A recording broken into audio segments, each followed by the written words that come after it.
সামির বাবা, সকালবেলা উঠে সামিরের কার্যক্রম শুরু হয়ে গেছে। সামির, ওই কই যাচ্ছ? ওই যে দেখো গরু, গরু, ওই যে গরু দেখছো? গরু দেখছো? এদিকে আসো, ভাত খাবো, আমরা ভাত খাবো। তুমি ভাত খাইছো? তুমি তো পড়ে যাবা। আসো ভাত খাবো। আমি সকালবেলা উঠেই আর লড়াচড়া শুরু হয়ে গেছে। এই যে দেখো চলে আসে।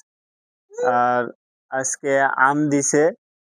এই যে নানার বাড়ি থেকে আম নিয়ে আসছে আব্বা। এই যে আম সকালবেলা খাবার না খাই চলে গেছে আম লিবার, আম নিয়ে চলে আসছে। একবারে দেশি আম। আর আজকে আবার সকালের খাবার হচ্ছে সিদ্ধ ভাত রান্না করছে। এই যে সিদ্ধ ভাত দিছে। সিদ্ধ ভাতের সাথে আমার লাগবে হলো পেঁয়াজ। এই যে পেঁয়াজ ছাড়া আমার হলো সকালের খাবার হয় না। কি হয়েছে আব্বু? দেখছেন আমি এখানে বসে আছি, আর আমার কাছে উঠার জন্য এভাবে বসে আছে স্বামী। কি বাবা?